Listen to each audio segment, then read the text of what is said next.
Bismillahirrahmanirrahim. Assalamualaikum warahmatullahi wabarakatuh. Hai, kembali lagi dengan saya Nur Anisansar dengan NIM 21044502023 dari kelas BKP Prodi Bimbingan dan Konseling. Nah, pada video kali ini saya akan membahas mengenai pendekatan dalam konseling yang dimana ada konseling direktif, konseling non-direktif, dan konseling ekletik. Oke, langsung saja pada pembahasan pertama yaitu konseling direktif. Konseling direktif merupakan konselor yang mengambil peranan penting serta berusaha untuk memberi pengarahan yang sesuai dengan penyelesaian masalahnya. Tidak hanya itu, konselor juga menjadi bagian utama dalam proses penyelesaian masalah. Dalam bimbingan dan konseling terletak ada beberapa banyak teknik pendekatan yang dapat dilakukan. Nah, salah satunya yaitu konseling direktif ini. Konseling direktif ini menurut global ialah menentukan pada sifat arahan atau mengarahkan sama halnya dalam aktivitas konseling. Jadi menurut Aprilia Nur Salimah pada tahun 2019, beliau berpendapat bahwa konseling direktif ini merupakan teknik mendengarkan masalah emosional individu, mengambil keputusan bersama-sama dan bersedia dengan apa yang harus dilakukan, serta memberitahu dan juga memberikan motivasi di dalam proses konseling. Dilakukan konseling dengan memanfaatkan serta menggunakan hasil tes, diagnos beberapa berbeda halnya dengan konseling yang bersifat menerima perlakuan serta keputusan dari konselor. Jadi, adapun 6 langkah dalam pelaksanaan konseling direktif ini sebagai berikut, yaitu yang pertama adanya tahap analis, yang dimana dalam tahap ini merupakan langkah pengumpulan data atau informasi mengenai diri konseli serta latar belakangnya. Jadi demikian informasi atau data yang dikumpulkan termasuk merupakan segala aspek kepribadian konseli. Lalu kedua itu adanya tahap sintesis. Nah, dalam tahap ini merupakan usaha untuk merangkum, menggolongkan, dan menghubungkan data yang sudah terkumpul pada tahap analis. Lalu adanya selanjutnya yaitu adanya tahap diagnosis, di mana tahap ini merupakan tahap menginterpretasikan data dalam bentuk masalah yang dirujukan. Lalu serta adanya tahap prognosis, di mana tahap ini merupakan bagian dari prognosis, di mana prognosis ini berkaitan dengan upaya memprediksikan segala kemungkinan yang akan terjadi, yang itu merujuk pada data yang ada. Selanjutnya adanya yaitu tahap treatment, yang dimana tahap ini merupakan inti dari segala pelaksanaan konseling, di mana pemberian bantuan terhadap konseli agar mampu menyelesaikan masalahnya, serta yang terakhir yaitu adanya tahap follow up. Tahap ini merupakan usaha dalam menentukan efektivitas konseling yang sudah dilakukan oleh konselor. Nah, materi selanjutnya yaitu konseling non-direktif, di mana konseling non-direktif ini atau silent centered therapy merupakan upaya yang dilakukan dalam pemecahan suatu masalah yang tujuannya ialah konseli. Konseli di sini diberi kesempatan untuk menjumpai persoalan, perasaan, serta pikiran-pikirannya dengan bebas. Dalam pendekatan ini juga berpendapat bahwa individu yang memiliki masalah sendiri, tetapi dengan suatu hambatan, potensi, serta kemampuannya itu tidak mampu berkembang atau berfungsi sebagaimana mestinya. Jadi dalam praktik konseling non-direktif ini, konselor hanya menampung pembicaraan. Konseli bebas berbicara, tetapi tidak dengan konselor yang hanya menampung dan mengarahkan selama proses konseling terjadi. Jadi metode ini tentunya tidak mudah diterapkan kepada kepribadian yang tertutup atau biasa disebut dengan kepribadian introvert. Karena konseli dengan kepribadian tertutup terkadang memiliki sifat yang pendiam dan sulit untuk diajak bercengkrama atau berkomunikasi. Jadi demikianlah cara ini tentunya belum bisa diterapkan dengan efektif untuk murid sekolah dasar atau SD dan murid sekolah menengah pertama atau SMP. Mengapa? Metode ini hanya bisa diterapkan secara efektif untuk murid sekolah menengah atas saja atau SMA dan mahasiswa di perguruan tinggi, menurut Rahma tahun 2015. Nah, adapun ciri konseling non-direktif ini terbagi atas menjadi 4 bagian. Yang pertama, menempatkan konseli pada kedudukan sentral. Lalu yang kedua, konselor berperan hanya sebagai pendorong dan pencipta situasi yang memungkinkan konseli untuk bisa berkembang sendiri. Lalu yang ketiga itu, konseli merupakan objek dari subjek yang memegang suatu otoritas. Nah, serta yang terakhir yaitu pemegang otoritas ini merupakan orang yang paling tahu segala hal, menunjukkan, mencarikan, ataupun memberikan jalan pada konseli. Jadi, pemegang otoritas ini merupakan berperan sebagai faktor penentu untuk konseli. Nah, materi selanjutnya yaitu konseling eklektik. Jadi dalam konseling eklektik ini merupakan teori atau praktik konseling yang menggabungkan temuan dan teknik yang dipilih dari beragam sistem teoritis. Sedangkan kata eklektik secara bahasa memiliki arti sesuatu yang terbaik dari berbagai sumber. Kata eklektik ini secara etimologis berasal dari bahasa Yunani, yaitu eklektikos, yang berarti memilih atau suatu metode untuk memilih beberapa sumber yang berbeda. Sedangkan secara terminologis, eklektik ini diartikan sebagai upaya memilih untuk terbaik dari berbagai sumber atau dari beberapa sistem yang ada, atau menurut Departemen Pendidikan Nasional tahun 2014. Nah, selain itu, pendekatan konseling eklektik ini juga merupakan suatu pendekatan yang berusaha menyelidiki berbagai sistem, metode, serta teori dengan tujuan untuk memahami dan menerapkannya dalam situasi konseling. Jadi dalam pendekatan ini juga dikenal sebagai konseling integratif.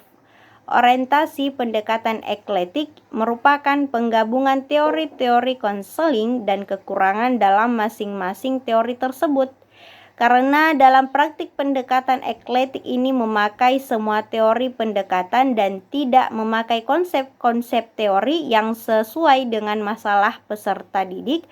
Oleh karena itu, konseling eklektik ini bersifat fleksibel, ilmiah, logis, serta sistematik.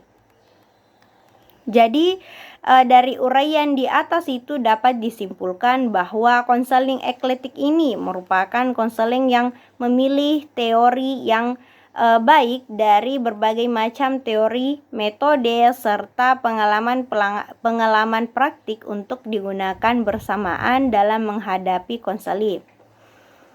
Nah, berlanjut pada materi terakhir yaitu pendekatan konseling dengan paradigma psikologi.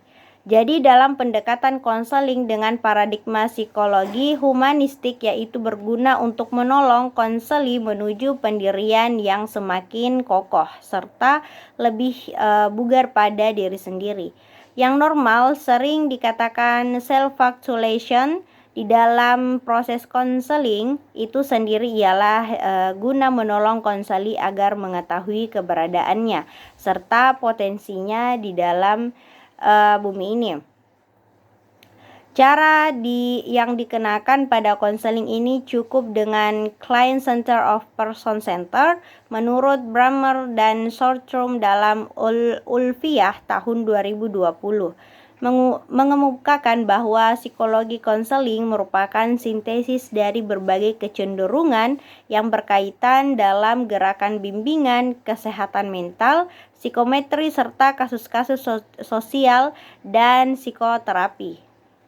Nah, materi selanjutnya yaitu setelah pendekatan dalam konseling adanya empati, yang dimana adapun kita bahas yaitu definisi empati. Empati merupakan arti dari kata influng yang dipakai oleh para psikolog Jerman. Secara ahli berarti merasakan ke dalam. Empati ini pun berasal dari kata Yunani atau berartikan pathos, yang berarti perasaan yang mendalam dan kuat yang mendekati penderitaan dan kemudian diberi awalan in. Kata ini paralel dengan kata simpati.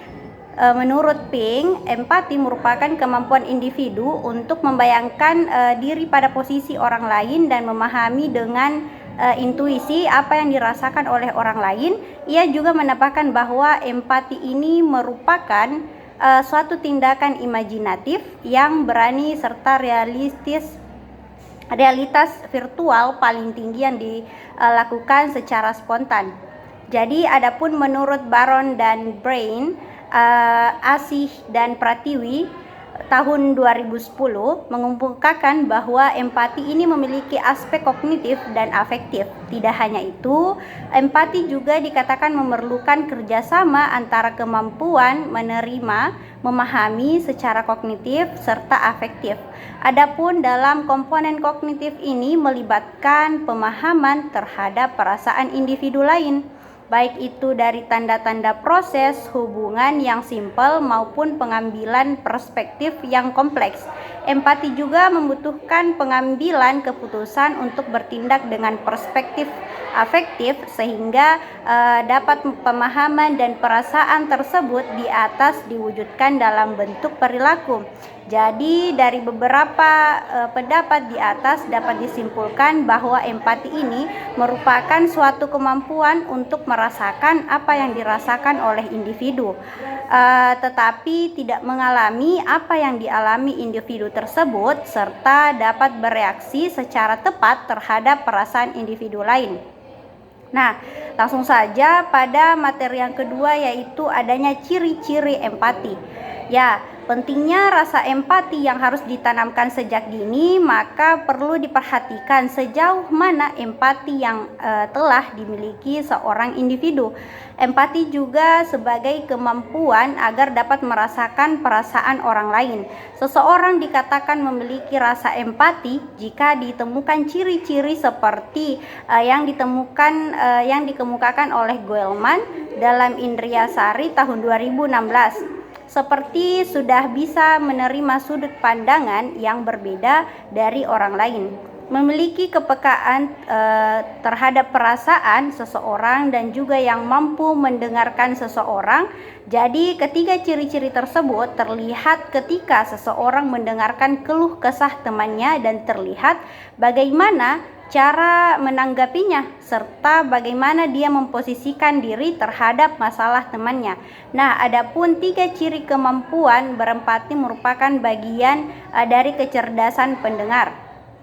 Kecerdasan emosional menurut Goelman dalam Larastati tahun 2021 sebagai berikut. Yang pertama, dapat menjadi pendengar, yang dimana artinya individu mampu menjadi seseorang yang dapat memberikan waktunya untuk mendengarkan keluh kesah seseorang. Lalu yang kedua yaitu mampu mengerti dan bisa menerima sudut pandang dari orang lain. Maksudnya di sini yaitu setiap individu dapat memandang suatu permasalahan dari titik pandang orang lain sehingga akan menimbulkan toleransi dan mempunyai kemampuan dalam menerima segenap perbedaan. Lalu yang ketiga yaitu mampu memahami dan reaktif terhadap perasaan orang lain. Nah, maksudnya di sini itu setiap individu dapat menganalisa serta paham akan perasaan orang lain, baik itu secara verbal maupun nonverbal, seperti menjaga intonasi saat berbicara agar tidak menyinggung perasaan seseorang saat bercerita, dan memperhatikan bahasa serta gestur tubuhnya. Langsung saja, adapun materi yang ketiga yaitu makna empati dalam konseling. Jadi dalam konseling, empati ini diartikan sebagai perasaan simpati dan perhatian terhadap orang lain, khususnya untuk berbagi pengalaman atau secara tidak langsung merasakan penderitaan orang lain. Dalam konseling, empati adalah kondisi untuk memberikan konseling yang efektif Empati telah digambarkan sebagai kemampuan konselor untuk memasuki dunia klien. Merasakan perasaan konseli salah satu keterampilan dasar yang membentuk pribadi konselor yang berkualitas, yaitu pencerminan perasaan atau empati. Ini terkait dengan pembentuknya parafrase, fokusnya diarahkan pada keadaan perasaan konseling. Nah, empati juga merupakan hal penting dalam konseling. Empati ini berhubungan dengan kesadaran konselor tentang kepekaan dan reaksi-reaksi internal dalam menanggapi dan mengalami perasaan konseling.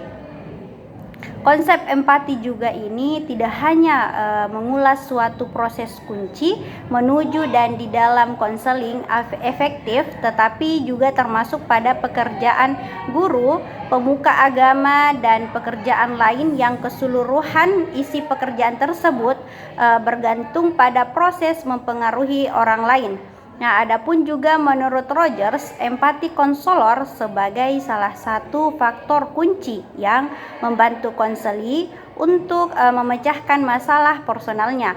Ketika seseorang berempati kepada orang lain, maka akan meletakkan dirinya atau interchoice, melihat dunia dari mata mereka, membayangkan bagaimana bila menjadi mereka, dan berusaha merasakan apa yang mereka rasakan. Faktor sosial dan budaya atau seperti gender, etnis, perbedaan kultur mempunyai pengaruh dalam mengekspresikan emosi. Saat konseli melihat empati pada diri konselor, mereka akan lebih nyaman untuk dan tidak melakukan defense seperti penangkalan, penarikan diri, dan lain-lain sebagainya. Jadi artinya di sini itu empati konselor mampu memfasilitasi perubahan pada konseli. Sebaliknya akan lebih mau membuka diri terhadap dunia luar dengan cara yang lebih konstruktif lagi. Nah, adapun materi selanjutnya yaitu faktor-faktor yang mempengaruhi empati. Jadi menurut Hoffman dalam Rohma tahun 2018 berpendapat mengenai faktor yang mempengaruhi empati yaitu sebagai berikut. Yang pertama adanya sosialisasi, di mana sosialisasi ini merupakan faktor utama yang berperan memberikan pengaruh pada empati. Munculnya berbagai teknologi yang canggih seperti handphone maupun mengubah pola hidup dan pola interaksi sosial individu. Kecanduan akan handphone juga ini bisa mengakibatkan penggunanya seringkali tidak acuh pada lingkungan.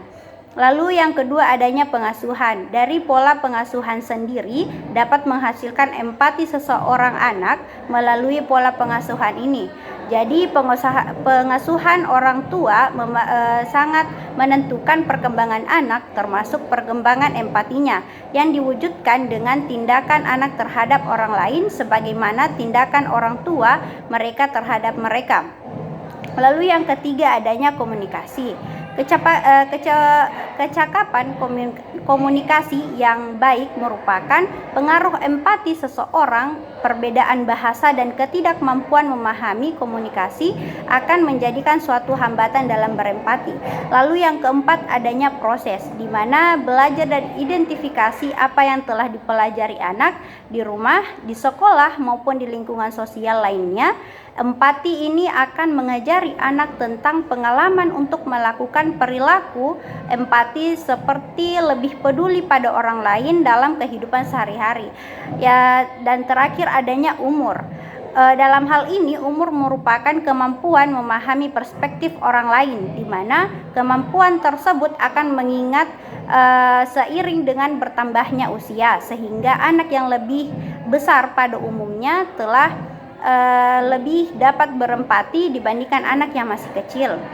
Nah, selanjutnya materi selanjutnya yaitu adanya upaya menumbuhkan rasa empati.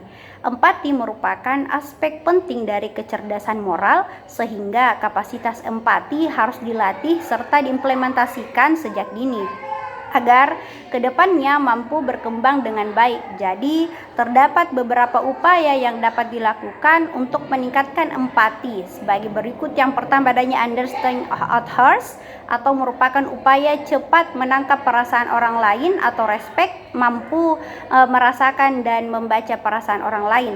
Lalu yang kedua, adanya service orientation, merupakan pemberian pelayanan yang dibutuhkan orang lain, artinya mampu memberikan tindakan terhadap permasalahan yang terjadi. Lalu yang ketiga, developing authors, merupakan upaya memberikan masukan positif atau membangun, artinya dapat memberikan solusi. Lalu yang keempat, adanya diverging diversity, yang dimana merupakan mengambil manfaat dari perbedaan, bukan konflik, mampu mengambil manfaat dari permasalahan yang terjadi.